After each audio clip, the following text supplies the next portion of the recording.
What have you changed anything across the winter in terms of your approach this year? Because you said it's nice to come into a championship that you have got full focus on fighting for the title, rather than coming into a season where you probably had an idea that you weren't going to be as competitive as you knew you could be.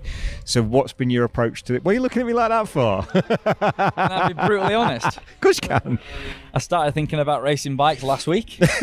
I went and did a couple of ski trips over winter, and yeah, I properly switched off from motorbikes. All right, I don't want to bob. I did a little bit of training Christmas onwards. Yeah, everyone does. So you just Yeah, come off it. you're gonna tell me next that you're working full time when you ain't got time to train? No, I don't. I'm not working full time. Do the odd day, don't I? Do the odd day. He's trying to get some work out of me. I was servicing bikes in his bike shop yesterday. Yeah. Good. While everybody else, all the ultimate professionals, were here walking the track, I was servicing bikes. You know which way the track goes, Lenny. Exactly, You've done enough laps round it. Exactly. You don't need to know. I was up at 5 o'clock this morning to drive the van here and set up with the boys. I love it. You are such a trooper. Yeah. Do you know what? I don't want any praise. I'm quite enjoying it. I was just about to, so I'm not bothered now. So no, honestly, I pretty much just switched off from racing motorbikes over winter, family and other stuff, and trying to earn some money along the way.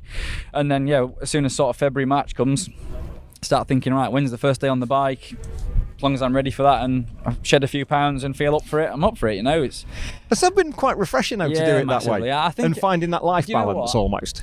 I think it's been a coping mechanism for the last few years. Okay. I think maybe without going too much into the mental side, I think you can. The training side drained me a lot and it pissed me off rotten. If I'm going to be honest, and I had to just find a way of dealing with that I could continue doing.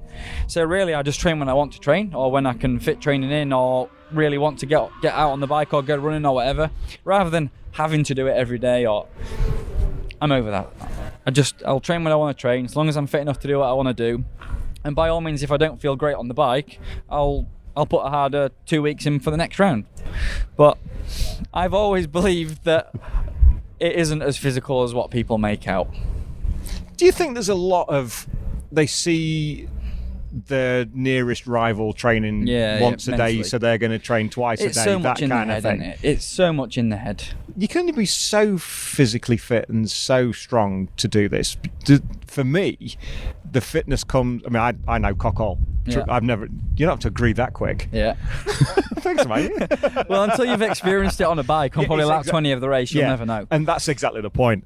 But once you get to that stage and you are race fit, there's only so much further you can go. Unless you go out and do 200k on a Everyone's push bike. different, and every rider in Superbike has their own regime, and some are into it more than others.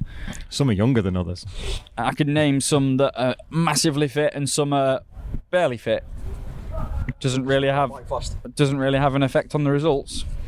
So, look, I don't want to sound like I'm poo-pooing your subject, but not at all. It's just something that I felt like over the last 3 or 4 years I've just had to manage to keep the enjoyment up.